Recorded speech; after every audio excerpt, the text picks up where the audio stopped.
going on, everybody? It's your man Louie T here with another installment of the Louie T Network podcast. Thank you for joining me. Look forward to chopping it up with you today. Week 3 done and gone. We've turned the page to week 4, but I haven't done that yet. So we're going to do that today. We're going to go slate skating, go through the slate of games in week 3, talk about the outcomes. Look, we're down to 5 undefeated teams. We'll talk about the undefeateds, who are legit, who's faking right now. Some interesting results from week 3. A lot of underdogs in these first 3 weeks, man, getting it done in some crazy situations. So we'll talk about all those things. We're going to check up on the youngins, as we always do every single week. Check on the 3 rookie quarterbacks that continue to start for their respective teams. And then we'll get to an interesting conversation about these high-paid quarterbacks and how they've struggled to start this season. We make a lot about quarterbacks, and we act as if they're the only ones on the field and that the surrounding pieces around them don't make a difference or don't impact the outcome of games. But still, that's the nature of the business. That's why they get paid the big bucks, right? Anyway, you're locked in to the 451st installment of the LouieTeeNetwork podcast that starts now.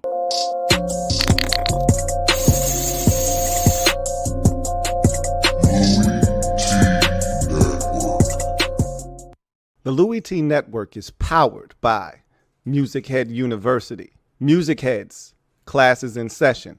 Turn me up. Enroll on YouTube now. Link is in the description. Who else could it be but me, your man, Louie T? Welcome to the 451st installment of the Louie T Network podcast. I, of course, am your set man, Louie T. Thank you for joining me. I always play that intro and the MusicHead University thing because it's not dead. I don't want you to think it's going away. Like the card thing, I don't know if I'm ever going to bring that back or not, because that's a hard one for me to swallow. It's a bitter pill for me to swallow because there's more money going in out than coming in with the card thing, right? Don't want to go down that road. But the MusicHead thing is something that I'm super passionate about. It's one of my favorite things. Music is one of my favorite things. It's not going away. It is a side hustle right now because it doesn't make me any money. So I had to put it on the back burner, but trust and believe it's not going away. That's why I keep playing that intro and letting you know, don't forget about MusicHead, because I haven't forgotten about MusicHead. It's not going away, just so you are aware. But with that said, let's get to the Gem Droppin Session today, shall we? I don't even want to waste your time and hold you guys up because we got a lot to talk about today. So let's jump right into the proceedings this evening, shall we? I think we shall. Let me drop this gem on your melon.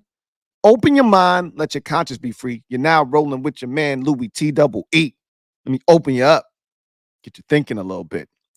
So we had 3 rookie quarterbacks, as we've had for the first 2 weeks of the season, starting in week number 3 of the season. And so we're going to continue to follow the journeys of the number 1 quarterback taken overall in the 2024 NFL draft, Caleb Williams, and his progress in Chicago with the Bears. We're going to continue to follow the progress and the trajectory of the number 2 overall pick, Jaden Daniels, who resides in Washington with the Commanders.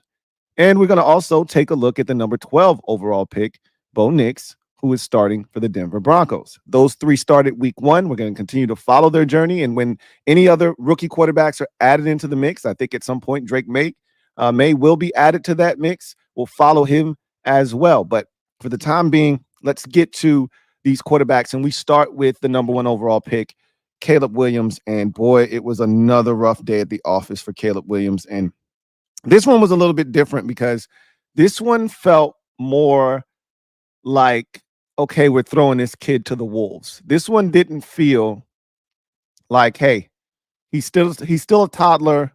Let's make sure we take care of him. This one felt more like, all right, man, we drafted you number 1 overall. We expect to win this season. Go win us a ball game.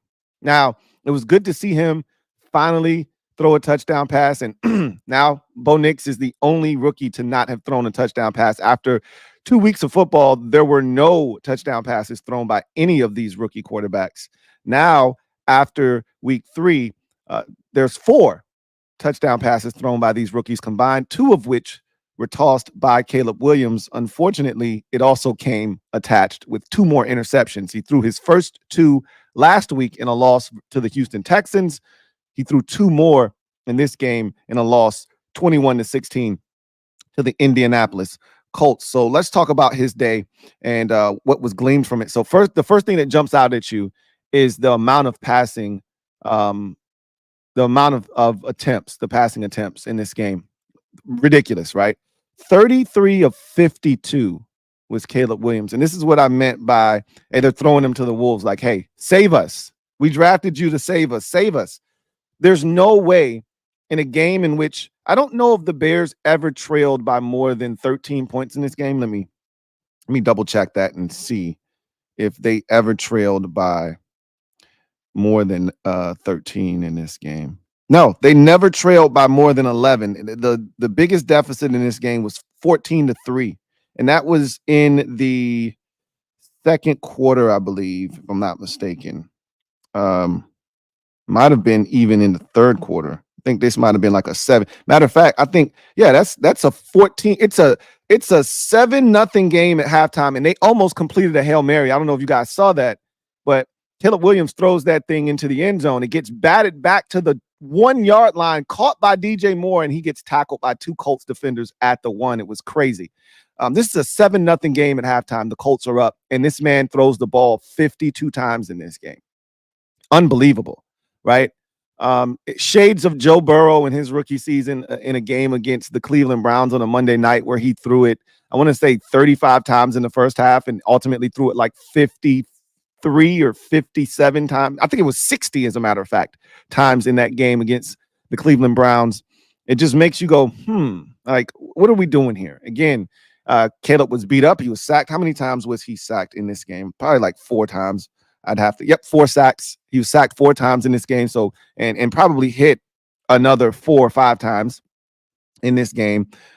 He looked exhausted at the end of this game. A lot was made of his post-game handshake with CJ Stroud last week and how he looked disinterested. He's one of those guys that's a sore loser, and it is what it is, right? And it's not going well for him in Chicago right now. But I thought he showed something that I hadn't seen in the first 2 weeks. There was a resilience to him. I talked about this with Bo Nix when they lost in week 1 to Seattle, and Bo was playing awful, but he led them down the field and put them in a position to kick an onside kick, which they did not recover. But it showed me something that I hadn't seen out of Caleb Williams. And that's a resiliency that he has to have because he's getting his ass kicked right now. From a physical standpoint, like his offensive line isn't doing him any favors. His play caller isn't doing him any favors. The run game isn't doing him any favors. He's really being left on an island to fend for himself. When you throw it 52 times, how many times did they run the ball? 28 rushes. Again, this is a 7-0 game at halftime. It's 14-3 in the third quarter, right? This is a 14-9 game in the fourth quarter with a chance to win. And he throws 52 times in this game. Now, you got to certain points of the game where they had to throw it. They were down, especially late when it was 21-9, I believe the score got to at one point. Let me see what the score might have been at that time later on in the game. It got to 21-9 late, and so he had to throw it. They had a 12-play possession where he took them down the field. And that's when I talk about the resiliency there. He took them down the field, got them in the end zone, and gave them a shot, right? The defense could have gotten a stop. All they had to do was get a 3-and-out and get the football back, and he would have had the ball with a chance to win, and the defense just couldn't do it at that time. But all I can tell you is it was good to see him get in the end zone, right? Throw a touchdown pass. Rome Odunze caught his first touchdown pass. And you know what was funny, and I think I made a joke about this on Sunday Night Overtime. He threw the touchdown pass to Rome Odunze, and Roman's like, bro, this is my ball. This is my first NFL touchdown. And Caleb's like, no, bro, give me the ball. and Rome Odunze takes off with it. I'm pretty sure they figured something out there. But that was really funny. But um, I saw something from Caleb in this game that I hadn't seen in the first 2 weeks. He looked defeated against the Texans. He looked defeated. I didn't see and I'm not telling you that he quit or there wasn't fight, but he looked defeated. Even in the face of defeat in this game, he fought, and you could see he was fighting and he was going to give his team a chance. And he took them down the field and got them the touchdown and gave them a chance to get a defensive stop and try to get the football back, but they were unable to do so. That he's going to need that, because this Bears team, for as much as we talked about how much they've put around him, they're still a team that doesn't know how to win, right? And so it's going to be a process. And right now, I don't think they're doing a good enough job of taking pressure off of Caleb Williams. They're literally, it feels like they're treating him like, hey, we drafted you to be the savior, so go save us. And there's no run game right now. There's no play calling that takes pressure off of him. Tons of dropbacks, as you saw in this game, 52 attempts. The offensive line isn't protecting, so the quick game isn't there. They're not getting it out of his hands quick enough. And some of that could be his fault, right? Not seeing the field fast enough, not going through his progressions quick enough and getting it out of his hands. But he shouldn't be taking the type of beating that he's taking already. And so that's really disappointing if you're a Bears fan. But I like the fight and the resiliency that was shown by Caleb Williams in this game. And so was a rough go of it. Again, with the hits, 4 more sacks on the ledger. Let's see how many times he was hit in this game. He was hit in this game a total of 6 times. And he threw for 363 yards. So he's got the first 300-yard passing game of any of the rookie quarterbacks, which you would hope he's going to throw for over 300 when you throw it 52 times. 2 touchdowns, 2 interceptions, I mentioned now, 4 interceptions on the season for Caleb Williams and 2 touchdown tosses. But I like the resolve that I saw from him in this game. And that's going to go a long way in helping him as he continues to try to mature, grow in this league, and try to lead his team to some more victories, as the Bears are now 1-2 on the season. You get to Jayden Daniels, man. Obviously, I'm a Commanders fan, so there's been a lot of content put out on this channel about Jayden Daniels and the Monday night performance that he put forth. I've said this already. I felt like a star was born on Monday night. Jayden Daniels was just fantastic on Monday night against the Cincinnati Bengals. You can't really go out and perform much better than he did in that game. We've talked about the 21 of 23, the more, the touchdowns, 3 of them, more touchdowns total accounted for in the game, 2 passes, 1 rushing, then incompletions, 21 of 23 for 254, which is a 91.3% completion percentage, highest ever in NFL history for a rookie quarterback with a minimum of 20 attempts in a ball game. Right now, he has started off his career through his first 3 starts with an 88.6, I believe, completion percentage, only second to Drew Brees' 88.7% through the first 3 games of an NFL season. And we're talking about a rookie here. Drew Brees did that when he was like a 7-8 year vet. Tom Brady was 3rd on that list at like 87.9 or something like that. Tom Brady was a 12-year vet when he did that. You know what I'm saying? Like, it's levels to this. And this kid is doing this in his first season. And it was an extraordinary performance on the road in a hostile environment against a team that was desperate, that had to have it. He went out and delivered. That final drive is the thing that stars are made of, right? It's the thing that legends are made of. And I truly believe a star was born on Monday Night Football. Jayden Daniels right now, I've said this already, is running away with the Rookie of the Year award on the offensive side. We're only through 3 weeks. Now, obviously, it's a lot of football to be played, okay? And this thing could go sideways quickly. He's a rookie, and expect mistakes. Expect some, peaks and valleys. This was a peak. This was a tremendous peak, one of the greatest peaks we've seen from a rookie quarterback. But there will be valleys. There will be, this is a roller coaster. And I told Commanders fans this. It's funny, our head coach used that same analogy of riding a roller coaster. And he said he wants to keep them on this high right now. And it's going to be hard to top that performance. But if anybody can do it, it's Jaden Daniels. He's been spectacular to start the season off. He's got the Commanders in a position that I don't think many people thought they would be in, but if they were going to be in this position at 2-1, it wasn't going to be because they beat the Cincinnati Bengals. It would have been because they won the first 2 games of the season and they lost this one. So to go out on the road in that environment and outduel Joe Burrow, and Burrow was spectacular in this game. He had 4 touchdown passes. Joe Burrow had over 300 yards passing. He was tremendous. To go out there and do what he did on that final drive in the face of pressure, knowing he was going to get ear-holed on a 0 blitz and deliver a dime 35 yards down the field. Can't do it much better than that. Jaden Daniels right now playing elite football as the number 2 overall pick. And then there's Bo Nix, 38-33 victory for the Commanders in that game on Monday Night Football. And then there's Bo Nix. What a performance by Bo Nix. I was so proud of Bo on Sunday. One of the bigger surprises of week 3 was this Denver Broncos team that was winless previous to this football game, going to Tampa Bay and winning 26-7. Now, from a statistical standpoint, Bo's stats aren't going to knock your socks off. He still doesn't have a touchdown pass, but he did use his legs to get in the end zone, and he did lead them on 6 scoring drives in this game, including a touchdown scamper of his own to kick off the scoring for the Broncos. This was a dominant performance. They were up in this game 17-0 at one point. They field goaled the Buccaneers to death because Bo kept taking them down the field. 25 of 36 for 216 yards. No touchdowns, no interceptions, as I mentioned. And I think that's the key stat for Bo here, is there were no interceptions tossed in this game. The first 2 games of the season, I think Bo had 2 interceptions in each of those 2 games. And there were no touchdown passes to offset those interceptions, so it made it tough on his team. I think the key for him is to just take care of the football.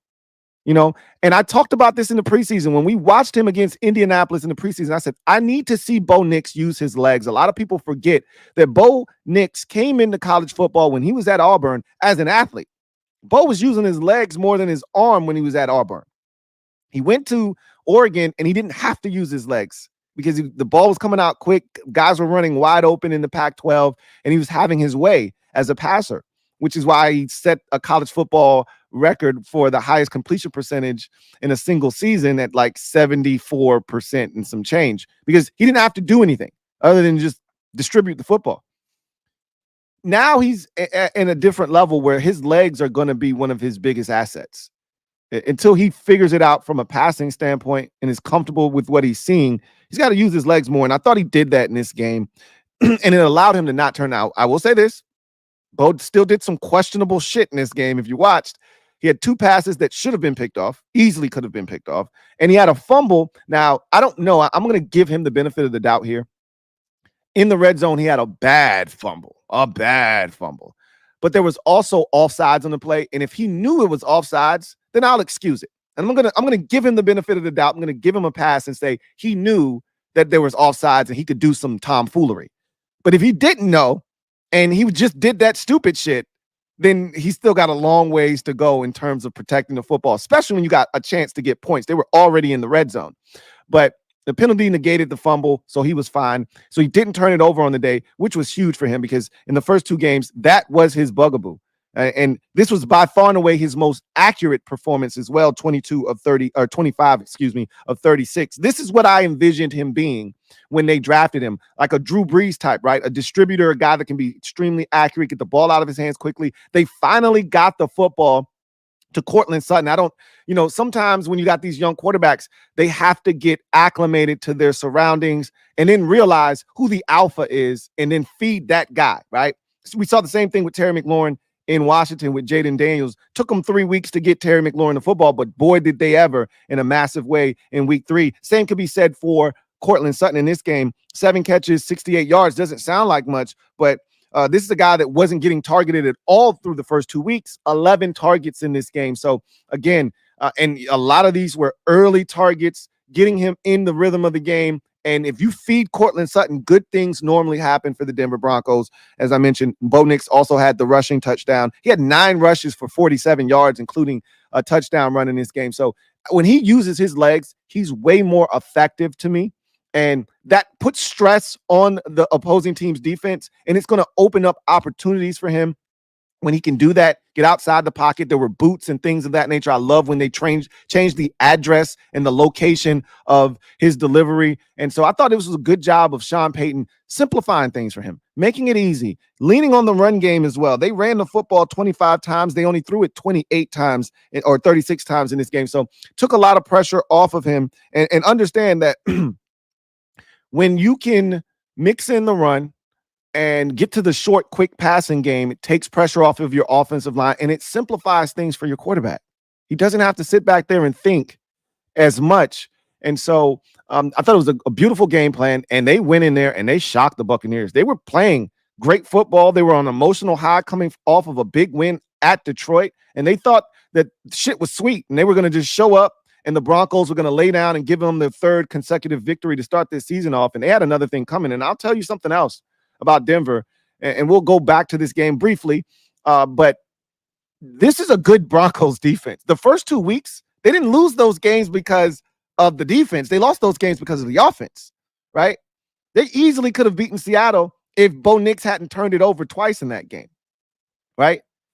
They easily could have beaten the Steelers if they could have scored more than 6 points. The Steelers beat them 13-6, right? So it's not like the defense isn't playing good football. It's the offense isn't giving them any help. They finally got help from the offense, and the defense continued to do what it's been doing all season long, and that's holding down opponents. They did it again in this game. Bo Nix and the offense held up their end of the bargain, and now all of a sudden, don't look now, the Broncos are 1-2. They got their first win of the season, but more importantly, Bo Nix just gained some confidence, and this team could be dangerous. That's not a great AFC West. Right? It's not a great, and I don't know what's going to become of the Chargers. Justin Herbert is dealing with a foot injury right now. I don't know what's going to become of them. They got the Chiefs this week, right? The Raiders are thinking about making a quarterback change. That's a division that's going to be interesting to watch, and this is a dangerous Broncos team if Bo Nix can take care of the football, be effective and efficient like he was in this game, utilize his legs. This defense is good enough to give them a chance to win some ball games, and they got it done 26-7. And Bo Nix was very, very impressive. By far and away his best start as a pro to date. So let's transition now to Slate Skatin. You know what it is. Go ahead and put them skates on, man. I'm going to put my rollerblades on, strap that thing up tight. Man, you know, I'm getting old now, so the ankle support it's imperative. It's a must, right? All right. You know, growing up, it's crazy. I watch these NBA players wearing these Kobe's and these Jaws and all of these low-cut shoes, and I'm like, you guys are crazy, right? That looks like an ankle sprain waiting to happen. I need something with some high-top, you know, ankle support. Yeah, I need to, and I remember I used to make fun of my dad growing up, because my dad used to lace his shoes up so goddamn tight. I was like, man, are you even getting circulation down to your feet?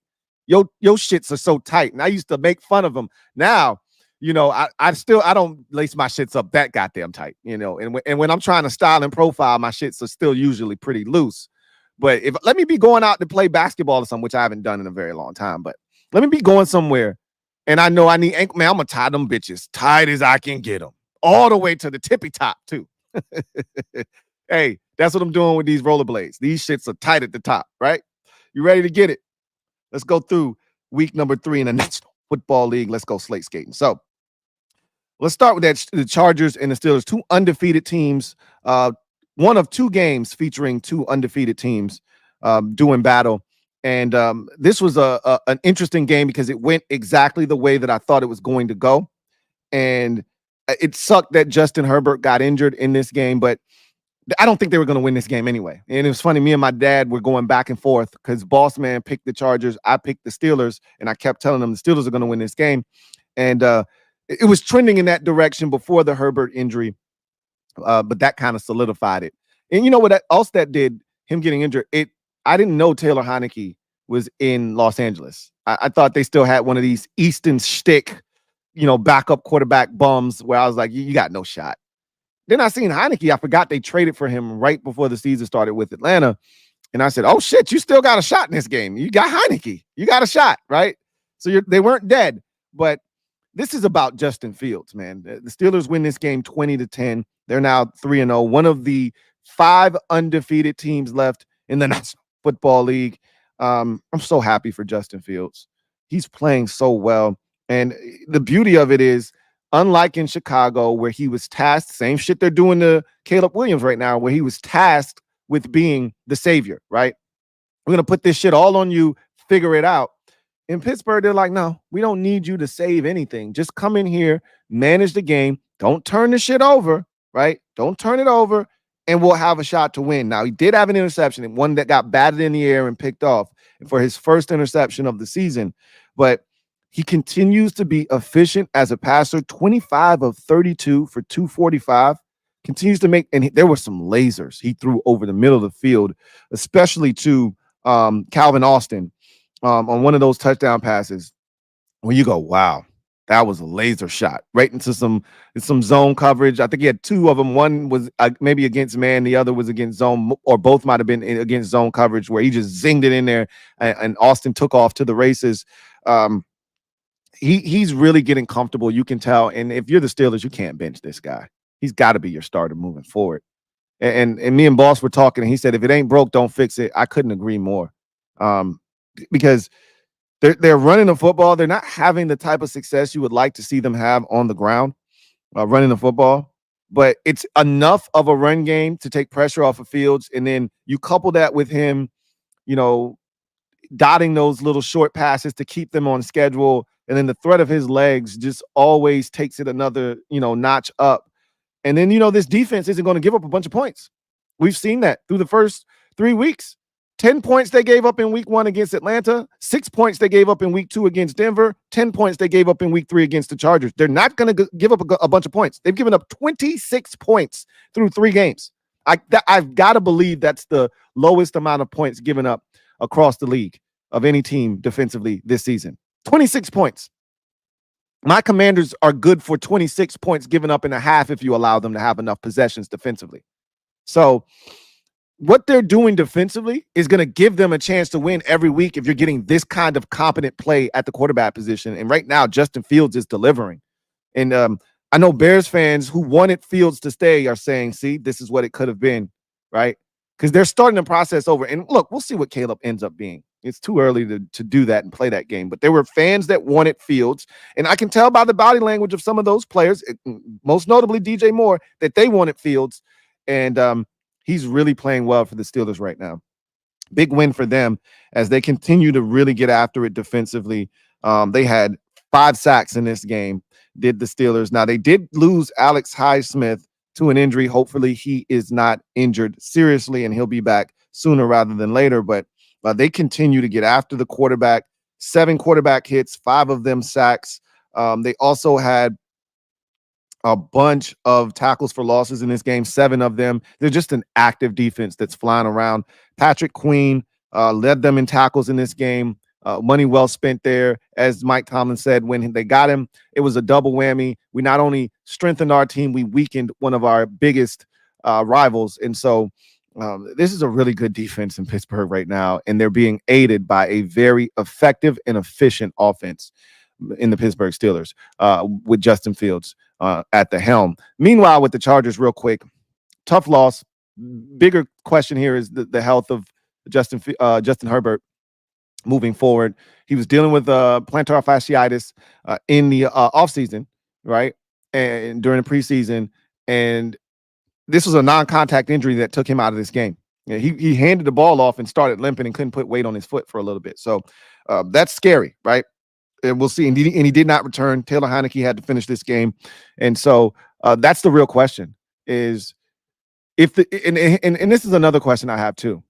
If they can't run the football, because the first 2 wins were against inferior opponents in the Raiders and in the Panthers, and they were able to run the football very effectively in both of those games.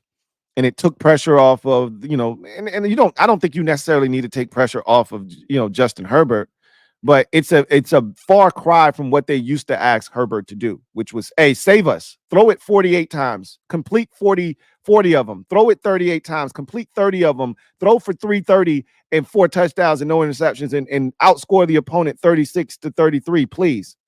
Now he doesn't have to do that anymore, but the run game is such a big part of what they do, and the Steelers simply weren't having that shit in this game.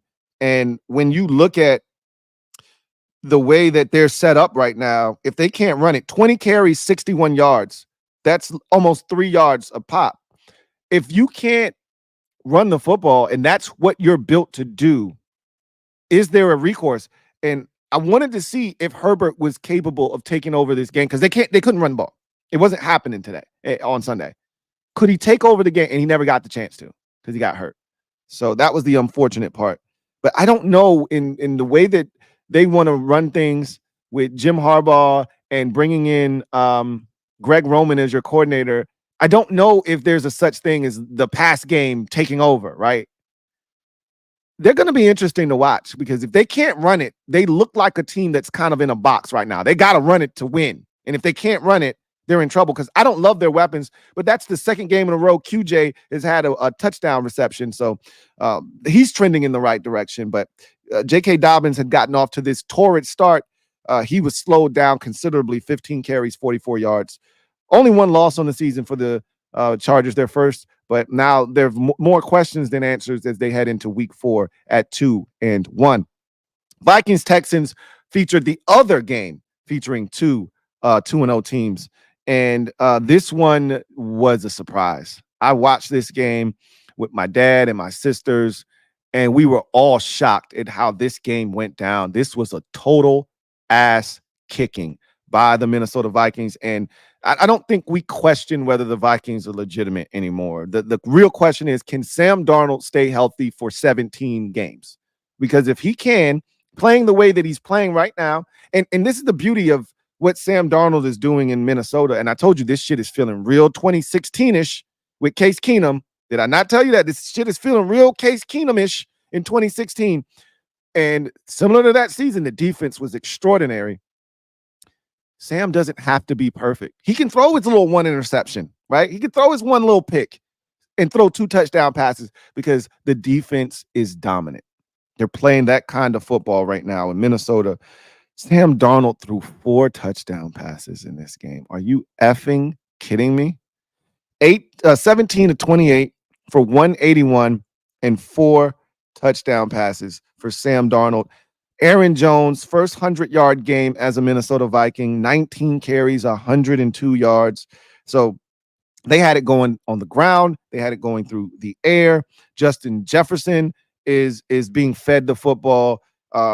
This defense got after C.J. Stroud. C.J. Stroud had this long, no interception streak. That was snapped on, I think, the first or second possession of the game. They tipped one in the air, picked it off. They picked him off again later in the game. Picked him off twice. Stroud is not used to getting picked off, obviously. He was sacked 4 times in this game. They really, really made him uncomfortable back there and beat him up pretty good. They shut down the run game, 14 carries, 38 yards for a collection of backs for the Texans. So there was no run game to lean on. This was a dominant performance by the Minnesota Vikings on both sides of the football, but it started with their defense coming out, making a statement. A lot of short fields for this Vikings offense, and they took full advantage of those short fields. 5 more sacks for this Vikings defense. They're the first team in the NFL, I think, in a number of years to start each of the first 3 weeks with 5 or more sacks in each of the first 3 games. They just continue to be bullies defensively, get after it. 9 tackles for loss in this game, 8 quarterback hits for this vaunted Vikings defense. They're probably the second best defense in football right now behind the Pittsburgh Steelers. And they're making a strong case that they're right there, right, as the number 1 defense in football. But this is a really interesting dynamic that's starting to come about in Minnesota right now. 34-7. I mean, this thing, we turned this one off in the 4. Like, Okay, go get the Bears and the Colts. We don't need to watch anymore. I never envisioned of the 4 games that I had on the screen that the one that I was going to want to turn off and replace it with another game was going to be Vikings Texans. That wasn't on my bingo card. But this was such an ass kicking that I was like, okay, we've seen enough of this, right? Just when we were going to turn it off the first time, the Texans scored a touchdown. So my dad was like, hold on. Let's just see if they can get hot and make this a game. And the Vikings quickly extinguished any sort of fire that they were trying to start. Okay, put that shit out right now and put them to sleep. They turned this into a preseason game. CJ Stroud was out of this bitch with about 8 minutes to go in the fourth quarter. That's how bad this shit got. They sat CJ Stroud and put Dave. All right, Davis, you got it. Go ahead and handle the rest of this, man. This was impressive by the Minnesota Vikings. And if we had any questions about the Vikings going into this game, I had questions going into the week 2 contest against San Francisco. They answered those. I didn't have any questions. I just wanted to see what they were going to do here. This was dominant. You could argue this was the most impressive win of week 3 here as Sam Darnold continues to cook. He did go down with an injury in this game, but he was able to return. Sounds like he's going to be fine. The key for him is staying healthy, because that's been one of the knocks on him throughout his career as well, is his availability. If he can stay healthy, look out for the Minnesota Vikings this year, because nobody wants to see Nick Mullins under center. That's not a sight that Vikings fans need to see again. They've seen it before. They don't need to see it again, unless it's one of these type games and he's getting some reps late. But wow, 34-7, Vikings remain undefeated, and they look like the class of the NFC right now. Who thought we'd be saying that 3 weeks into the season? Go figure. Texans, look, it happens. You know, you don't expect these types of ass whoopings, but they happen, right? You go on the road against an undefeated team and you find out that they're for real. And CJ Stroud was bound to throw some interceptions. He was bound to have one of these types of games. I think the biggest thing for the Texans for me is they have to find some semblance of a run game. I know there was no Joe Mixon in this game, and I didn't think he would play, but you can't leave CJ Stroud out to dry like this with 14 carries for 38 yards. There needs to be some semblance of a run game, right? There was none. And while Stroud was picked off, he was still 20 of 31 for 215. He was still really solid. He just didn't have the supporting cast, the help around him. And the Vikings just weren't having that shit in this game, right? They were all over him. But that was an eye-opening performance by Minnesota. I don't feel any different about Houston after this game. I still think they're one of the better teams in the AFC. I feel a lot different about Minnesota, though. Like, okay, maybe this could be a lot bigger than what I was making it out to be before. Maybe there's something really, truly going on in Minnesota. We will see. Eagles Saints. Saints came into the game as one of the undefeateds in week number 3. Undefeated no more are the Saints. They fall at home 15-12 to the Philadelphia Eagles. This was a defensive struggle, as you can see the scoreboard reflects. Field goals galore for both teams. I don't even think the Saints, they found the end zone once in this game. The Eagles struggled to find the end zone in this game as well. They didn't have their second touchdown of the game until 1:01 left in the fourth quarter. 1:01 left in the game. It was a crazy finish to this game. A lot of passing up opportunities to kick field goals. You know, some of these coaches at some point will learn, hey, man, some points are better than no points. And had the Eagles lost this game, there would have been a lot of discussion about Nick Sirianni's decisions to pass up field goal opportunities to go for the touchdown. When you don't have your best receiver, I don't think that's the smartest decision in the world to be making. But his team ended up bailing him out. The Saints, for as good as they were defensively in this game, and the same could be said for Philadelphia, they blew coverage late on a mesh concept. On a 3rd and 16, they worked so hard to put the Eagles in a tough spot, deep in their own territory, 3rd and 16, and for whatever inexplicable reason, they're playing man coverage with across the board and only rushing 3. And this is the second week I've seen a team do this. Rushing 3, dropping 8, man coverage, mesh concept, and there's nobody around as 2 defenders crash into each other and somebody's now running wide open. Now, this one was extreme. Dallas Goedert who looked like he was running about a 5.2 40 down the sideline.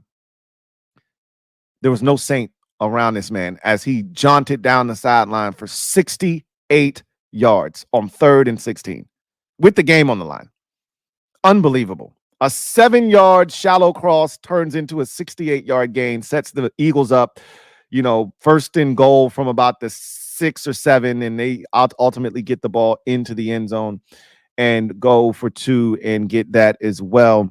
And ultimately win this game 15-12. Derek Carr threw an interception on the subsequent drive that ended the game for the Eagles and preserved the victory. Jalen Hurts, 29 of 38, 311 yards, no touchdowns, 1 interception. That interception came in the red zone. Again, this is becoming a real problem for Jalen Hurts now, turning the ball over in the red zone, throwing bad interceptions. He did it again, but Saquon Barkley was the story here. 17 carries, 147 yards. The Eagles were dead in the water offensively, had not scored a single point in the game until Saquon Barkley's 65-yard touchdown dash, where he split the Saints defense and took off, and they couldn't catch him. He accounted for both Eagles touchdowns in this game, and without him, they don't win this football game. It's as simple as that. And so big game for Dallas Goedert, a career high 10 catches for a career high 170 yards. And I just talked about the 61-yarder that he called on 3rd and 16. He was huge. Devontae Smith took a hellacious shot. A lot of Eagles players and fans were upset. They thought it was a dirty hit. I didn't like the nature of the hit, but you got a defensive lineman hustling to the football, but the way he hit him, it was so uncalled for. He was forward progress had been stopped. He was moving backwards, and this guy's coming 120 miles an hour at 306 pounds, and he just lays into him, and he ends up having a concussion. Helmet goes flying. It was a scary scene. I thought he was going to have to get carted off the field because he wasn't moving initially, and it was a nasty hit. He got up on his own and walked off on his own power, which was good to see, but you never want to see that kind of stuff taking place. But you got to give credit to the Eagles defense. I've made fun of their defense this season, and I still don't think it's a great unit by any stretch of the imagination, but I think this is more of a referendum on the Saints. We had kind of allowed ourselves to get sucked into the first 2-week narrative of, oh my God, 91 total points by the Saints. They've got this offensive coordinator that it's just tearing it up, and Clint Kubiak, and look at this, and Derek Carr is still Derek Carr when it is all said and done. And it doesn't matter how well he's playing. At some point, Derek Carr is going to show you why he's the 4 car and why at some point he's going to end up on the side of the road. First 2 weeks of the season, the car is shiny. The wheels are shining. The rims are spinning. The system is banging. And you're like, man, this 4 car, this shit is awesome.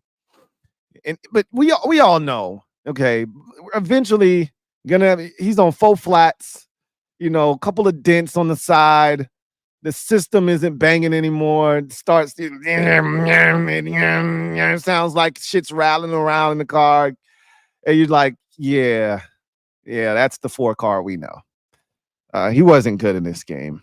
But I didn't love the play calling, to be honest with you, by the Saints. But Derek Carr was 14 of 25 for 142 yards and an ugly interception. He had a chance at a deep ball touchdown to Rashid Shaheed, and he threw it short and allowed the defender to get back into play.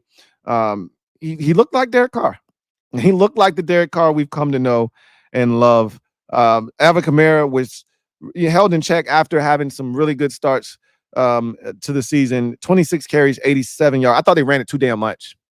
That's how I thought they lost this game. They ran the football too damn much, and the Eagles were stopping it. And at some point, you got to say, all right, Derek, exploit this Eagles secondary, and he couldn't do it. They couldn't cover Chris Olave. 6 targets, 6 catches, 86 yards. Just feed the beast. And a touchdown. And they just, for whatever reason, they stopped throwing him the football. Big win for the Eagles. They get to 2-1. Also drop the Saints to 2-1 on the season. Bucks and Broncos. We've talked about this game from the Broncos standpoint. a ton, with Bo Nix getting his first career NFL victory as a starter, 26-7. And the performance that he had is a big fourth down carry by Jaleel McLaughlin. Man, he looked like he was dead to rights on a fourth down, did a little hezzy, right? Broke a dude down, turned the corner, dove for the pylon and got in. But this was about the Bucs' inability to get anything going offensively. They looked lousy on offense. And, what I started thinking about as I was watching this game was their week 2 win over Detroit. They didn't look good on offense in that game either. Now, their slot receiver, Chris Godwin, went over 100 yards, and he was really good. Baker Mayfield didn't even throw for 200 yards in that game. They didn't run it well in that game. They just played really good defense and made enough plays to get it done, and they picked Jared Goff off like 3 times. That's 2 or 3 times. That's how they won the game, right? And there was a blunder by the Lions head coach, Dan Campbell, before the half that cost them an opportunity at 3 points. But I thought about it. I was like, their offense really wasn't that good since week 1 against Washington. And whose offense doesn't look good against Washington, right? So in thinking about that, this is a really good Broncos defense. I should have known that a stinker like this was very possible. But I just felt like with the way Bo Nix was playing and the lack of points being scored by Denver's offense, their defense would do enough to find a way to win. Baker Mayfield, 25 of 33 for 163 yards. The man threw it 33 times, completed 25 passes, and only had 163 yards. That's some real toddler baby-like shit in terms of numbers. That's what I expect from Bo Nix. I don't expect that from Baker Mayfield, but it was nickel and dime, dink and dunk city, baby. And they couldn't break any tackles. They weren't pushing the ball vertically down the field. This man averaged less than 5 yards an attempt in this game. That's nasty work. He was sacked 7 times, was Baker Mayfield. For all of the times he got away the first 2 weeks where he looked extremely slippery and slimy, and you couldn't get him on the ground, he literally felt like Kevlar in this game. Or not, what's that sticky material that when you like throw a little ball and it's got the little fuzzy on it and it sticks to that material? Velcro. That's what I was looking for. He was Velcro in this game. Sacked 7 times. All that running around, dancing shit wasn't working in this game. The Bucs looked really bad on offense. And they really can't run the ball. Bucky Irving continues to be impressive, though. 9 carries, 70 yards for him. But there was a 32-yarder, and he had a couple of good hits in the run game. But it was really just disappointing to see them not be able to convert on third downs. Let me see what they were on third downs. Felt like they couldn't convert a third down to save their life. 3 of 11 were the Buccaneers in this game on third downs. It felt like it. And then they went for it on fourth down twice and didn't convert either one of those. So you could tell it was just one of those games where they were just out of sync, and the Broncos had their number.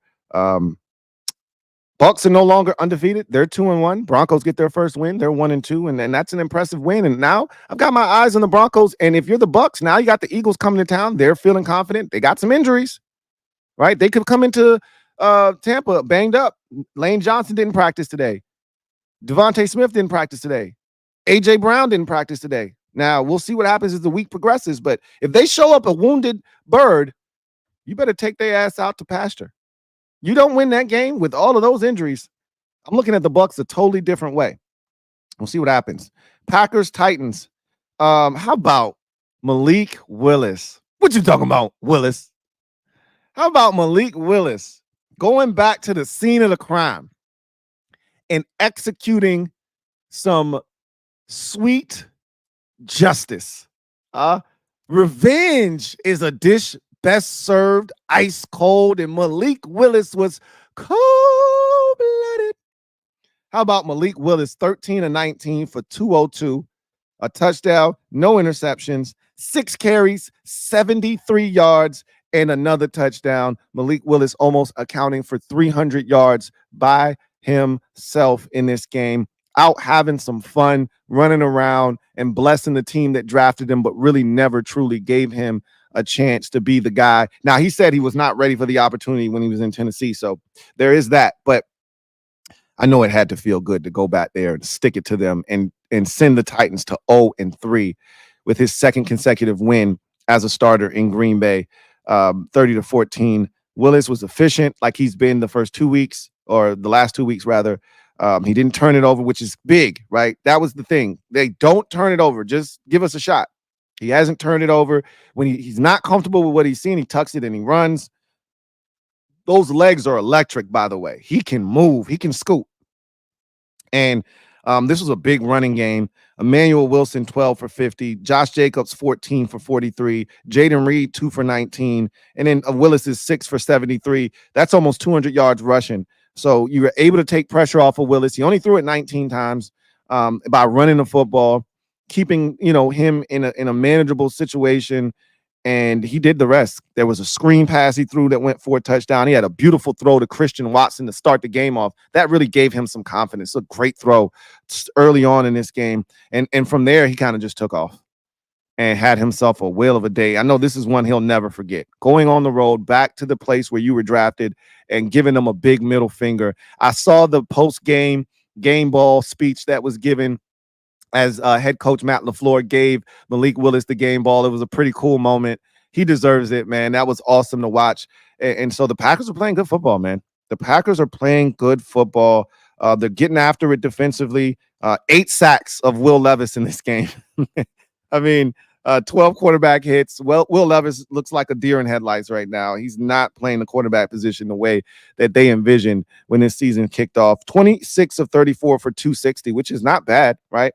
But the 2 interceptions in the game, one was a pick six. It was a bad pick six. The 3rd week in a row, he's had a bad turnover.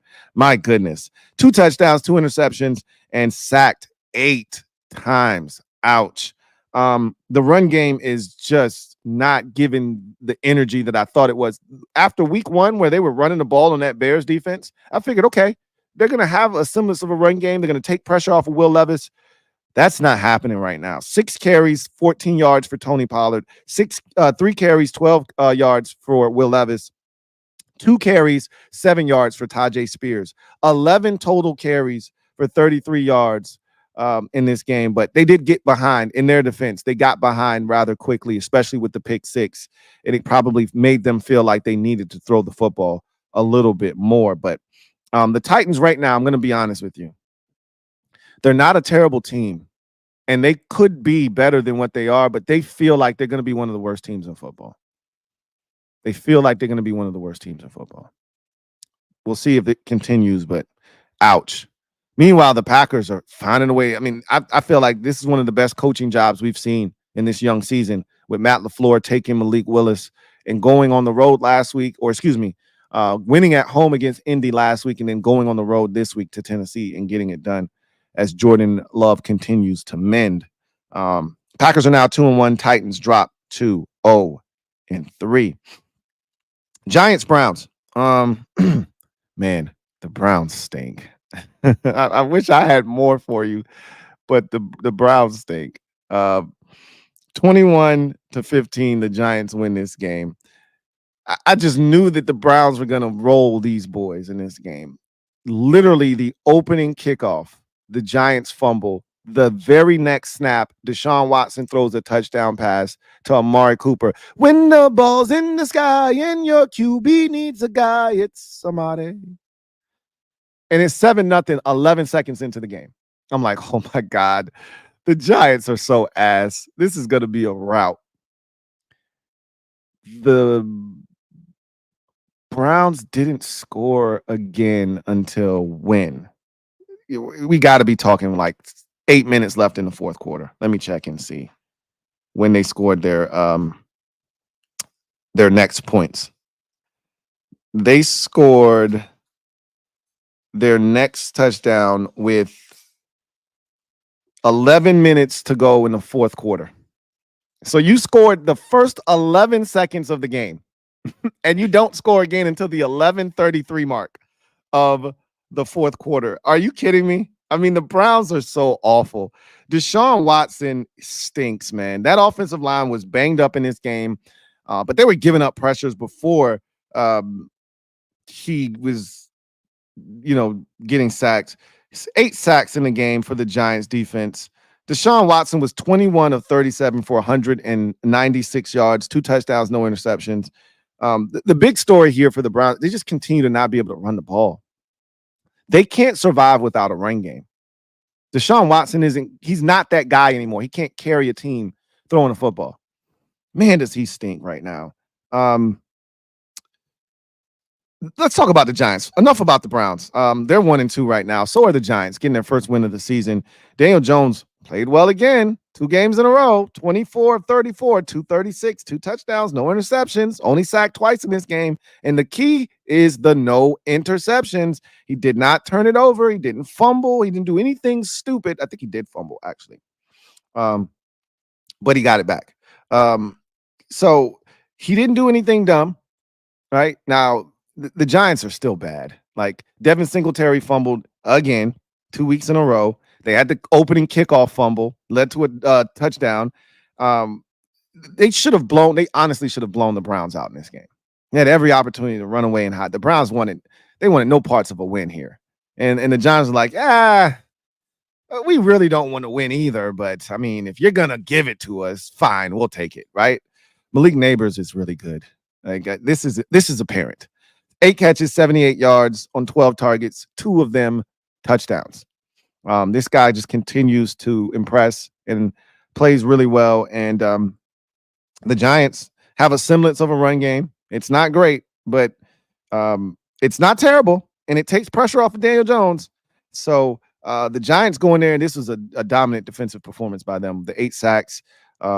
Really getting after Deshaun Watson, stopping the run for the most part, neutralizing that, making them one-dimensional, and then pinning their ears back and getting after Watson. And this had to feel good for the Giants defensive coordinator Shane Bowen. After the first 2 weeks, the defense wasn't great at all. This had to feel really good to go out and take it to a team. And so now they get their first win of the season. It's a quick turnaround. They got the Cowboys on Thursday Night Football. We'll see if the Giants can ride this wave of momentum and make it 2 in a row, and all of a sudden find themselves right in the thick of things in the NFC East. Meanwhile, if you're the Cleveland Browns, my goodness, this is bad. It's not good right now. It's a bad football team. Bears and Colts. Talked about this game already. Colts won this game 21-16, got their first win of the season and get off the schneid. Both teams leave this game at 1-2. I really don't need to talk about the Bears as much here, other than I talked about the fact that the run game isn't really there for them. 28 carries, 63 yards. So they tried. It's not for a lack of trying. They just aren't running the ball effectively right now. A lot of pressure being put on Caleb Williams because they're not running the football and they're not able to take pressure off of him. And the O-line isn't blocking very well. But the defense continues to give them a chance. This was a really solid performance in this game defensively. You give up 21 points. You should have a shot to win. And they did have a shot to win late. Anthony Richardson, 10 of 20 for 160. I told you, this guy's going to finish with a 50% completion percentage. Like, I wouldn't be shocked if this man somehow is – okay, he's not going to be – stop it. Louie T, stop it. Okay, I'm going to stop. Look, there's been a 9 of 19, and now there's a 10 of 20. I wouldn't be shocked if he finishes with lower than 50%. He's not going to finish with lower than 50%. Stop. His accuracy is trash. I'm just going to tell you. And he had a bonehead interception down in the red zone where and I told you, he'll make a spectacular throw and you go, whoa. And then he will not even 10 minutes later do something that makes you go, that was interesting. I wouldn't have done that, but okay. 2 interceptions, no touchdowns. Yeah, they won in spite of him in this game. Now, his legs, they are dynamic, but this is more about Jonathan Taylor. I told you last week in the loss to Green Bay, it's good to see JT Money back. JT Money, yeah. Yeah. Good to see JT Money. Who that? It was good to see JT Money back. 23 carries, 110 yards, 2 touchdowns, and the game-sealing first down at the end of the game. Man, it was good to see JT Money back in full effect. They need him because they're not getting it from the quarterback right now. Colts get their first win of the season, and Tell you what, she's going to get interested in Chicago if this continues. You know, the pressure will mount if they can't play better on offense because the defense is giving them a chance. Meanwhile, in Indy, the young fella got it done, but it's not pretty, and they're not going to win very many games with him playing the way that he played in this game. So there's that as well. So you move on to the Panthers and Raiders. One of the shocking games of week 3. And you know what? It wasn't as shocking to me because this felt like, and I think I described this already, it felt like when a team fires their coach and the interim takes over. And that first game, I always tell you, hey, that first game after a team fires their coach and that interim is coach, you take that team. They're going to win. This felt like that because Bryce Young was so bad that it felt like they were able to hit the reset button with Andy Dalton. And I think as a team, they wanted to prove, hey, we not as bad as you think we are. It really was just one dude. So this game had a lot riding on it for the Panthers because they felt like they had something to prove, and they went out and they proved it. Boy, did they ever. So it was funny. At my parents' house, we were having this very spirited discussion about which game we wanted to get off the screen because there were 5 4 o'clock games, right? Cowboys and Ravens, Seahawks and Dolphins, 49ers, Rams, this game here, Panthers, Raiders, and there was one more game. Man, let me check. Let me check the ledger. And there was one more game on Lions Cardinals. There you go. So we didn't have Lions Cardinals on the screen. I'm like, we got to get Lions Cardinals on the screen. It was like 4:29. The game started at 4:25. So I was like, we got to get Lions. Somebody's got to go. And we were debating between Seahawks and Dolphins or Raiders and Panthers. And I was like, at the time, the Seahawks game had started at 4:05, and it was already like 13-0 or something like that. It was like, yeah, get that shit off the screen. The Dolphins aren't going to do anything. They got a backup quarterback in there. They're not going into Seattle and winning. But there was also a side of the living room that was like, hey, hold on, man. Hold on. I don't want to watch Raiders and Panthers. I don't want to watch that shit. And I was like, hey, this going to be a good game. I was like, this going to be a good game. I'm telling y'all. That shit was an ass kicking, okay? I couldn't have been more wrong about this game here. Panthers get it done 36-22 over the Raiders. This thing was 27 to 33-7 at one point. This game was 33-7. I remember being at the house because we ended up, what we ultimately decided to do was we got rid of Raiders Panthers. And I remember it being 7-0 Panthers, and then it was 7-7. Raiders went down and scored. I was like, that's more like it.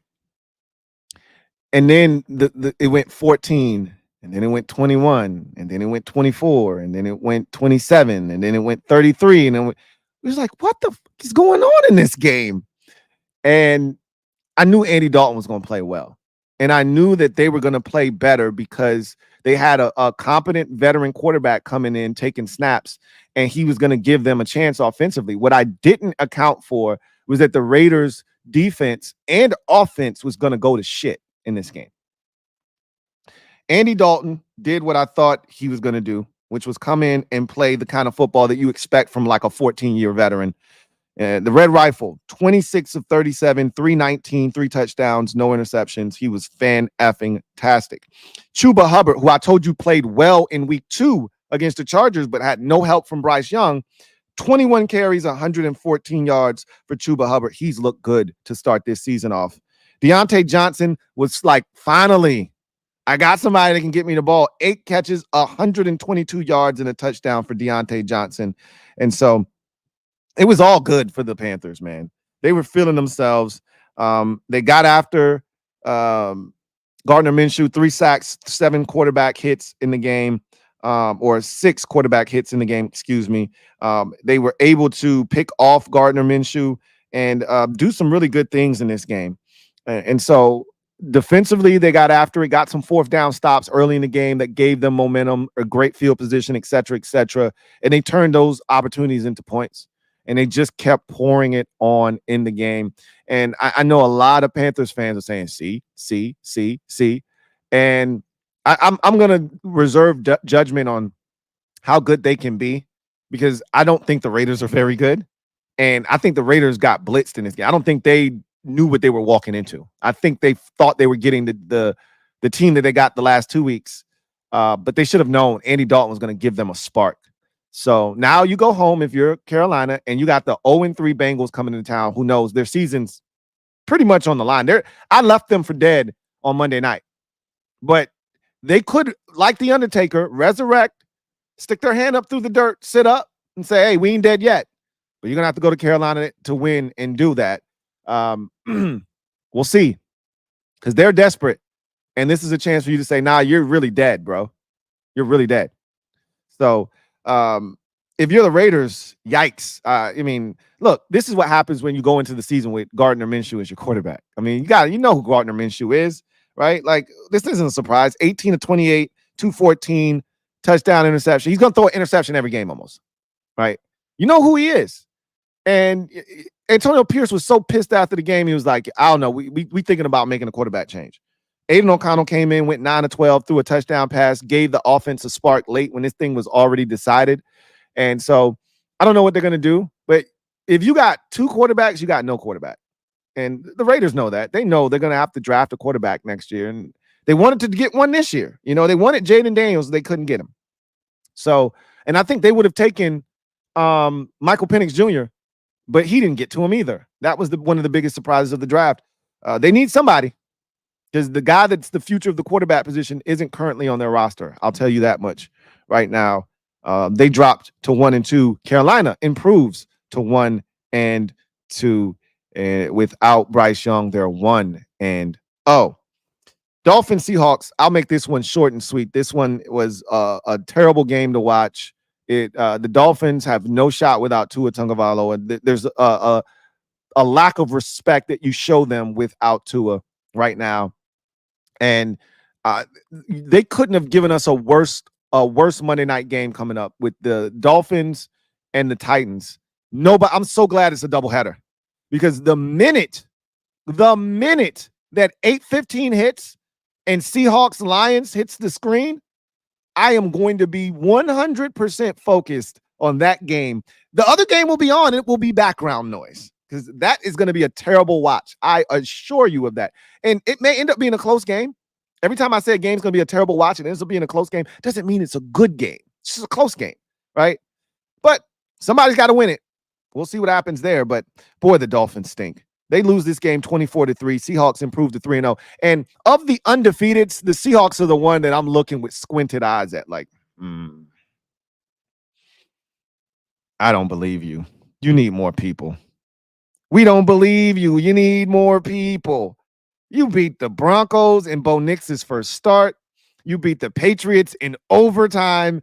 And now you've destroyed the Dolphins without Tua Tagovailoa. Hey, good for Mike McDonald. Right? Good for him. 3-0 start to his head coaching career. Good for him, but this shit is laughable right now. But you got to take care of business, right? You can't control who they put in front of you. You can control who you dispose of, and that's what they did in this game. So got to give credit where credit is due. Skylar Thompson, 13 of 19 for 107 yards. He gets hurt in the game. They'd go to Tim Boyle. He's 7 of 13. It's nasty out there. It's a really nasty situation in Miami. Where's that black quarterback? The one that everybody signs every year 15 times. Is he in Baltimore still? Where's what's his name? Josh Johnson. Where's Josh Johnson when you need him?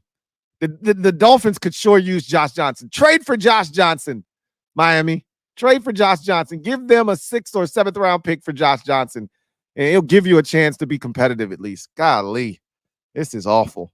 The run game is non-existent right now because don't nobody respect their pass game. So I'm gonna load up the box and stop your run. And Tyreek Hill is now like I'm sitting on any short passes because we know you can't go deep with Tyreek now. So it's just all bad. It's all bad. Meanwhile, for the Seahawks, Geno Smith, 26 of 34, 289, 1 touchdown, 2 interceptions. Again, that's why I said this shit wasn't clean, right? They should have won this game 40-3, not 24-3. They jumped on these boys early and they couldn't put them away, like completely put them away. They kind of cruised to a victory. Zach Charbonnet was really good in this game, 18 carries, 91 yards, 2 touchdowns on the day, early one too, to kind of get the scoring kicked off. DK Metcalf continues to be a stud, had the big catch touchdown against the Patriots last week, had another one for 71 yards this week, 4 catches, 104 yards, and that aforementioned score. But Geno threw 2 interceptions in this game. He also fumbled. He did not lose that fumble, but it's one of those situations where you go, I got to see it to believe it. But they're 3-0, and when you win, it begets confidence. Confidence begets winning. It's a vicious, flavor delicious cycle that the Seahawks are currently on. We'll see if they can keep it up. Ravens, Cowboys, man, this thing could have been a lot worse. This thing was 28-6, and the Cowboys looked lifeless without a pulse. And then it felt like the Ravens kind of shut it down. And I'm not making any excuses for Baltimore. You got to find a way to, like I told you, the Ravens are the ultimate front runners. When shit's going well, look out. But when adversity hits, I don't know about these guys, but I will say I do know about Lamar Jackson. And when that shit got to 28-25 and they got the football, Lamar was like, we are not losing this effing game. Give me the football. Give me the football. I'll take care of it. And he did on that last possession to put the Cowboys away. But the Cowboys recovered an onside kick. In the midst of that, 19 straight points, 19 unanswered points that they had. They scored a touchdown, got an onside kick, scored another touchdown. And the Ravens went 3 and out. They scored another touchdown. And all of a sudden, you're like, oh, shit. What do we have here? I think it was touchdown, 2-point conversion, touchdown, 2-point conversion, field goal. I think that's how it went. And so, wow, it went from 28-6 to 28-25 in a matter of like 8 minutes.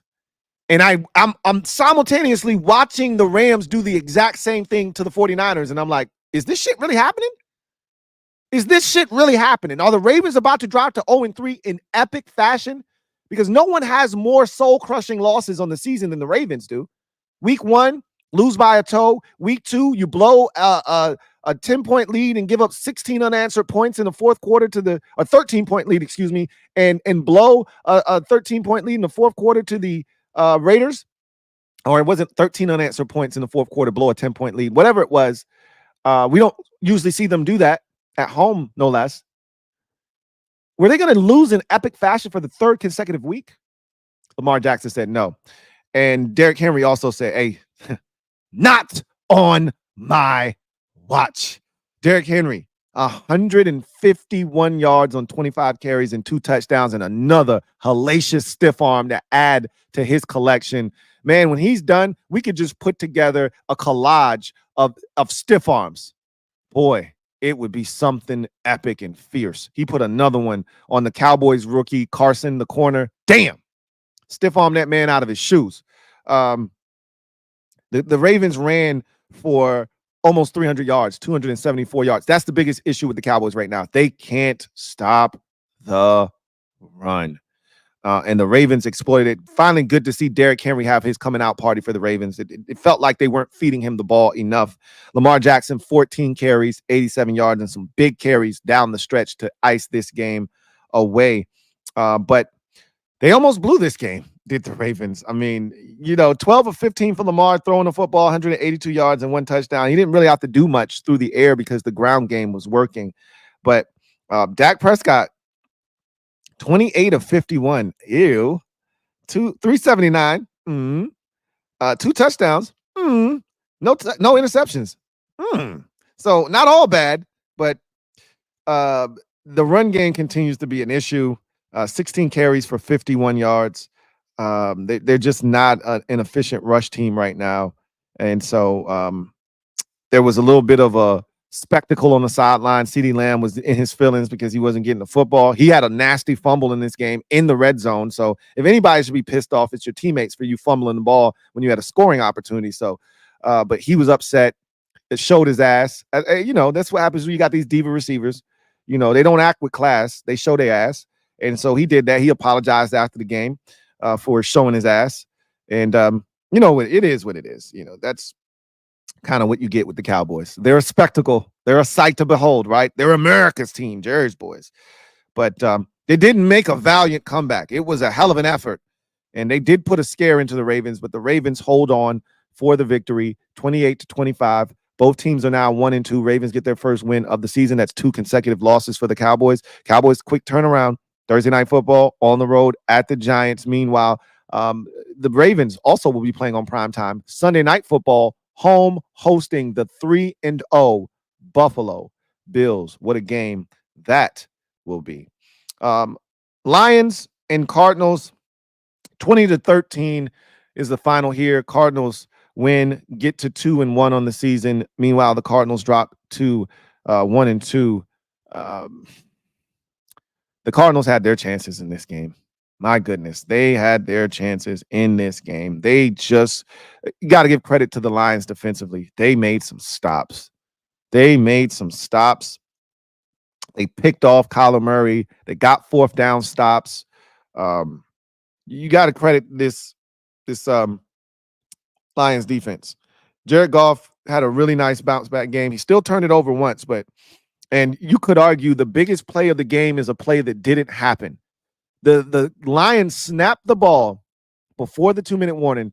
It was ruled that they didn't, but the replay showed that they did. I don't know what they were doing, right? Because they were taking it down to the 2-minute warning. They were trying to draw the Cardinals offsides. They did not draw them offsides. They snapped the ball at 2:01, and Jared Goff has the ball batted in the air, picked off, and run for a touchdown, and it's waved off as they said it was the 2-minute warning, and replay clearly shows that it was not 2 minutes when that ball was snapped. And the Cardinals really never recovered from that play being wiped away.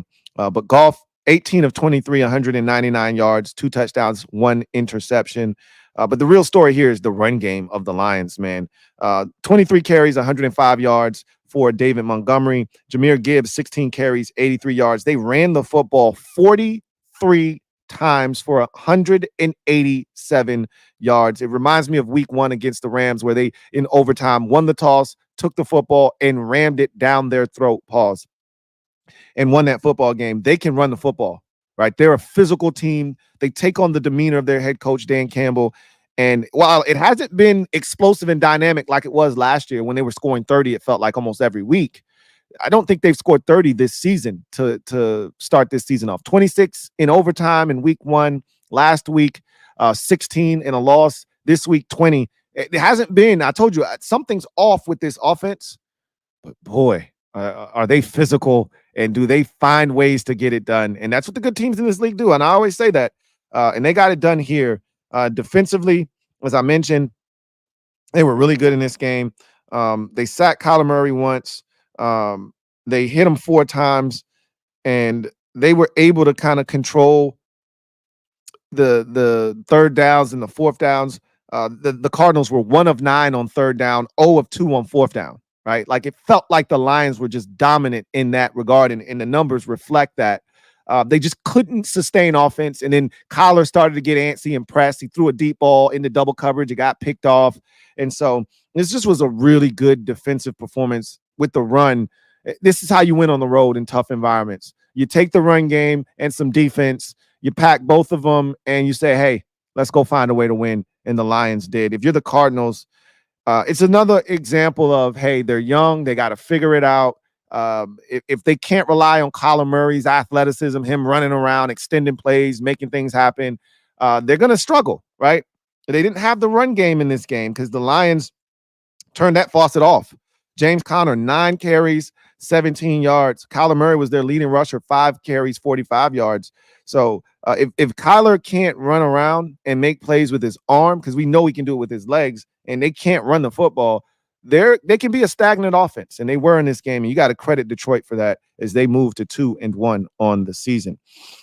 49ers and the Rams. What a finish to this game. This was stunning. This was absolutely stunning. And it happened so quick. The 49ers led this game 24-14 with just under 7 minutes to go. And they missed a field goal, gave up a touchdown, gave up a big punt return, got a stop in the red zone, forced a field goal, and like I think it happened in this order. Gave up a touchdown, missed a 55-yard field goal, gave up got a stop in the red zone, forced a field goal, went 3 and out, punted, gave up a big punt return, and gave up the game-winning field goal. I mean, shit was crazy. Or excuse me, gave up another touchdown and then went 3 and out, gave up a big punt return and lost the game on the game-winning field goal. It was wild, right? When Deebo Samuel isn't in the lineup, this is the type of shit that seems to happen. It's almost the same script towards the end with the missed field goal as it was in Cleveland. They got a really good kicker in Jake Moody, and he missed the kick against Cleveland last year. They lost the game, and if he makes the field goal, they win. They're up 7 in this game with like 4 minutes to go. He makes this field goal, they go back up 10. It's over, right? Game's over. It'll be 27-17 at that point. He misses the field goal. They go down. They get stopped in the red zone. They settle for a field goal. Now it's 24-20,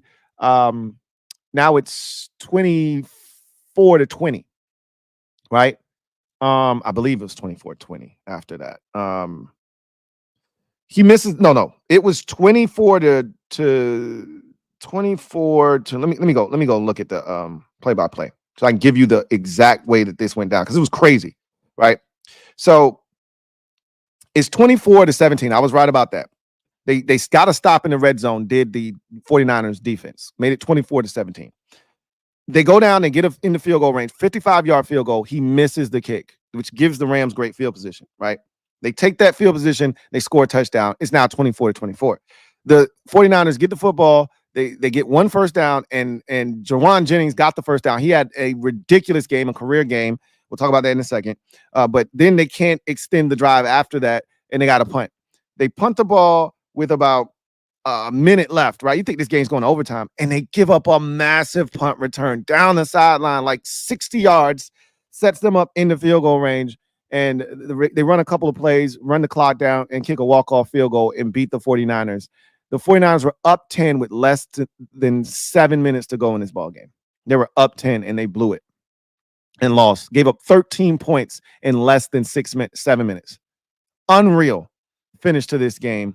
And you just feel for a guy like Jauan Jennings, who was outstanding in this game. 175 yards on 11 catches, both career highs, 3 touchdown catches. All 3 touchdowns that the 49ers had was Jauan Jennings on 12 targets. He went off, and they lose the game. It's hard for you to really celebrate what you just did when your team doesn't get it done. And they had no business losing this game, right? Brock Purdy, 22 of 30 for 292, 3 touchdowns, no interceptions. Like, he played well. They should have won this game. And this vaunted 49ers defense let them down. Special teams let them down. This is a total collapse by the special teams unit and the defense. And you got to give credit what credit is due. The Rams staring 0-3 in the face, and without both Cooper Kupp and Puka Nacua, find a way to get it done. Stafford came alive late in this ball game. The run game came alive in this ball game late, and the defense stepped up. Special teams stepped up. Complete team victory here. And I don't know what's going to become of the Rams season. I know the 49ers are going to bounce back eventually. I don't know what's going to become of the Rams season. But if it turns around and they end up being in the mix, this is the game you come back to and say, this is where our season turned. They were dead. I left them for dead at 24-20. I left them for dead. I think this score at one point, let me check, was 24-7. I left them for dead. It was never 24. It was always 24-7. It was always 24-14. I left them for dead at 24-14. What a comeback. Never doubt Sean McVay. I'll say that. I don't know what it is about him in these situations, but never doubt Sean McVay. What a win for the Rams. Both teams are 1-2. Don't look now, but the 49ers are 1-2 to start this season. But they I think they go home and take on the New England Patriots. It feels like that should be a win, but crazy things have happened this season. So we will see. Big win for the Rams. Let's see who they have next. They have the Bears next. A very winnable game on the road. They'll be hungry, will the Bears. We'll see if they'll be munching on Ram or not. So that's going to do it for Slate Skatin. Take those skates off. You're probably a little tired after that. That was a nice little go round. Let's get into some garbage time. Before we do that, though, let's get to the comment section. Got a few supers to knock down before we do that. Start with my guy, the Black Al B. Thank you for the super chat. Greatly appreciate you. The Black Al B writes, yo, Lou, swap idea. Bryce Young to Indy, Richardson to wherever. LOL. They're not going to give up on the young fella. And Bryce Young doesn't have the value to get Richardson. Like, you could get Bryce on the cheap right now, which is why if I'm Carolina, I'm probably, if you don't think you can improve his value at any point, then you just move him now. But somebody, like, I gotta believe somebody's gonna be like, yo, I can fix this kid. I can get this kid to play football. Like, if I'm the Raiders and I end up 8-9 this year, because more likely than not, the Raiders are gonna end up with like 7-8 wins probably this season. So you're not gonna be in a position to draft a quarterback, you would think. Why not trade for Bryce Young in the offseason, right? Richardson is interesting because he's so talented. And if you're Indy, you're like, we got to, like, Shane Steichen is the perfect play caller. We got to figure out how to get this guy to just settle down. Like, this is what they're going to hang on to. Before the injury last year, this kid was a touchdown magnet and he wasn't turning it over. Can we get him back to that? That's why I don't think you're going to see a trade there, right? Because they figure, hey, we can get him back. He just needs some time. We can get him back. John Cedillo, it's been a while, John. Good to hear from you, man. My guy, John Cedillo. Thank you for the super chat. Greatly appreciate you. John writes, sup, Lou? Sup, John? Hope all is well. Likewise. Tough week so far after laying to rest my dog of 12 years. Oh, man. Rest in peace to your dog, man. After that many years, that's like they like family at that point. You know what I mean? That's like having another kid. So my condolences go out to you, man. Right, that's rough. Dallas getting ramrodded, pause, good pause there, by Baltimore, then losing my unk yesterday. Woo, yeah, it's been a rough go of it for you, man. My condolences. Prayers up to you and your family, man. Wow. Yeah, this has been a rough go of it for you here over. But you know what? You'll survive and you'll be stronger because of all of the things that you've gone through. Remember the good times. That's what I always tell people. When you lose somebody, if you were close to your uncle, remember the good times, you know, and continue to keep his name alive and keep his memory and spirit going strong. Dallas should be back to bully ball against the Giants. Can spiral with a loss in coming stretch. Look, it doesn't get. I told you. We talked about the stretch of ball they got coming up after the Giants game. It gets real, and you have to win this game. This is a must-win, and I expect them to win this game. I do. But this is a must-win game for the Cowboys, and I expect them to come out with that sense of urgency on Thursday night. But it's not going to be your typical Dallas, tramples over the Giants type of game, but they'll win. Okay, they'll win the game. Take care of yourself too, John, man. Give yourself the proper time that you need to grieve too. Both your uncle and your dog, right? Like, don't just try to, I'm okay, right? If you need some time, take some time, bro. Take some time.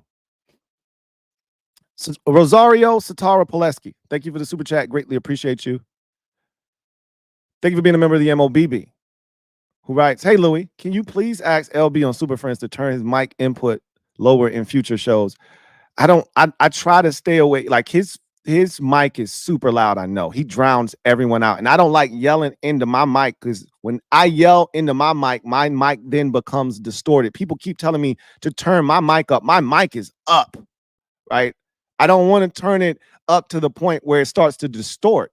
His mic is so loud that it distorts at times. I'm not like his mic only distorted one time last night. That's good for him, you know? So I want to tell him to turn it down, but I'm scared that if he touches anything, it's going to start malfunctioning. You know, how many times have we been on a stream and this dude's mic goes in and out, or he sounds like a robot, and he's got to start playing around with, you know, his mic. I'm just gonna leave him be, right? I'm just gonna leave him be. He said, not able to listen past few Super Friends shows. I am sensitive hearing. I understand. His mic is very, very loud. I agree. I'm scared that if he turns it down, it's not going to work properly. But I will mention it to him and see what he says. Because it is loud. I agree. Very loud. Door Gunner, thank you for the super chat. Greatly appreciate you.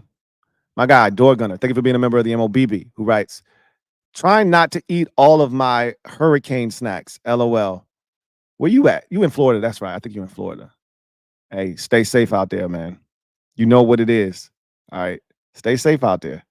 And yes, don't eat all of your hurricane snacks. You may need those. All right. All right. So let's get to garbage time. And I was just perusing social media, as I often do. And my guy Ari had him on the program over the summer during the summer series. Shout out to Ari Mirov. Excellent work he does on social media at my sports update. He had a segment on his show that he did where he talked about the top quarterbacks, the highest paid quarterbacks, the 4 highest paid quarterbacks, all 4 getting paid this offseason. Starting the season a combined 1-9. Ouch. Those quarterbacks are Dak Prescott is now the highest paid quarterback in the league. His Cowboys are 1-2. He's got the only win of this group. He upstaged Jordan Love, who had gotten a contract maybe a week or 2 prior to his contract. He's only played in 1 game, obviously due to injury, but he's 0-1 in that start. Jordan Love took the lead from Trevor Lawrence, who looks awful and looks like he's regressed in Jacksonville and is 0-3. And Lawrence took the mantle from Joe Burrow, who is also 0-3, but he has played well, or at least did last Monday night. But I think he played well enough. He did have the big fumble against the Chiefs in that ball game that went for a touchdown, but they probably should have won that game. And he played well enough. You scored 33 points. You throw 4 touchdown passes, and you throw for over 300 yards and no interceptions. You probably should win the game. And unfortunately, their defense didn't get a stop the entire night and gave up 38 points. So he's 0-3. So when you combine 0-3, 0-3, 1-2, 0-1, you get 1-9. And again, it begs the question, and look, you got to pay quarterbacks. There's no way around it. But I've talked about this before, and it's tough, man. You're in, like, Jacksonville was in a tough position because I haven't seen enough from Trevor Lawrence to pay him the money that they paid him. If you're the Green Bay Packers, you really, truly, to be honest with you, you haven't seen enough from Jordan Love to pay him the type of money that you paid him. But he did win a playoff game last year, right? In his 1 season as a starter, he took you to the playoffs and won a playoff game and almost won another one. But so did Trevor Lawrence in year 2, and he hasn't been remotely close to that since.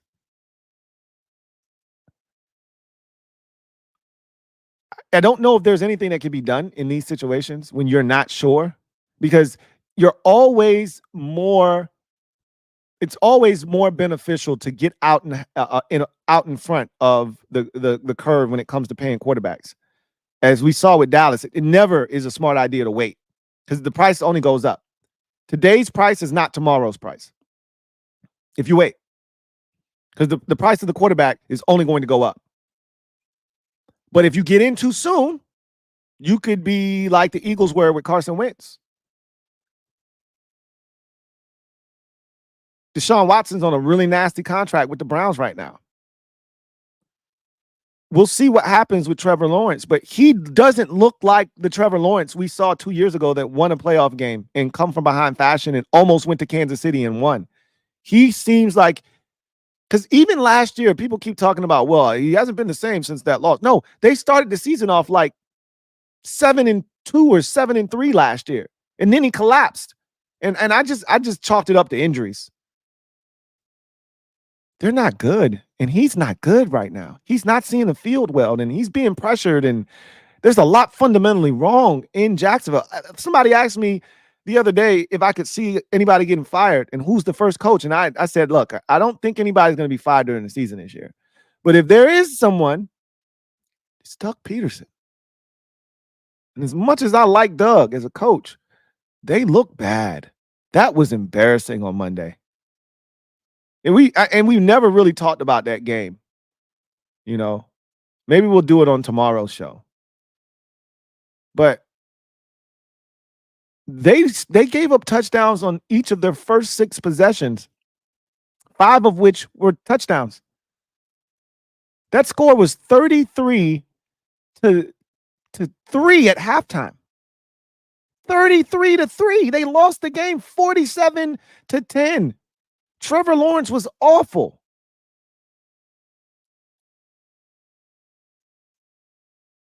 I think Jordan Love's going to be a good quarterback. I'm convinced of that. I was a big Jordan Love. I wasn't sold. I wasn't hype on Trevor Lawrence when he was coming out of Clemson. If you go back and watch I wasn't hype on him.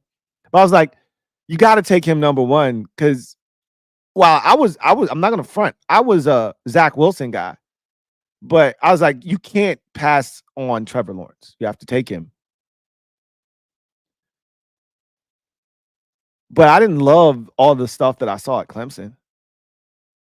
And, I said, he's not even close to Andrew Luck or Joe Burrow. Those are the 2 highest rated quarterbacks that I've ever had coming out of college. I was like, people kept putting him in that comment. He's not even close to those guys. And I said that coming out. But you have to pay your quarterback. It's just a tough spot because when you pay your quarterback, it limits what you can do. I mean, look at Dallas. They knew they had to pay Dak, and they had to sit out the offseason, essentially. Sit it out because of the money they knew they had to shell out, primarily at the quarterback position. Jacksonville, I don't think they did a good enough job of upgrading their receiver position. I do love the Thomas kid. Brian Thomas is really good. But Gabe Davis, But I don't think this is a referendum on their receivers. They got enough talent there. That's not this is about them not getting enough from their offensive line and not enough from Trevor Lawrence. Because even when they protect him, it's still not good. 1-9 for the 4 highest paid quarterbacks in football. 0-3 for Burrow, 0-3 for Lawrence, 1-2 for Dak Prescott, 0-1 for Jordan Love.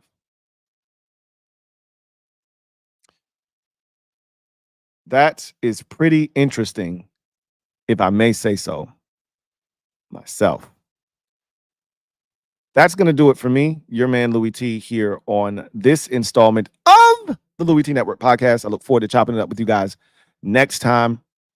If you're a Commanders fan, we will be live tonight. I think it's going to be a long night for the kid because I think I'm going to try to sneak in a kickback session. If I can't, we might not be able to get it in this week or maybe tomorrow during the day, early in the day or something like that. But I'm definitely going to have Commanders Nightly News live tonight. And then I think I'm going to do the film session after that. So I think it's going to be a long night for the kid. So I'm going to have to hunker down. But we're going to get through the film. I'm dying to watch it. I haven't watched it yet. And of all weeks, this is definitely a week we're going to watch the film, right? This is not the week to miss film week, right? So we're going to get in the film session and we're going to have our first look at Arizona on CNN tonight and all of that good stuff. So look forward to chopping it up with you guys in that regard. But Until next time, we'll be back with the podcast tomorrow for the next 3 days. Today, tomorrow, and Friday, you'll get a podcast out of me. So I look forward to chopping it up with you guys over the next 3 days or so. But enjoy the rest of your evening. I look forward to chopping it up with you. If you're a Commanders fan or you just want to come kick it with the kid later on tonight, just hang out. You're more than welcome. But I'll see you guys later on tonight. God bless and good night.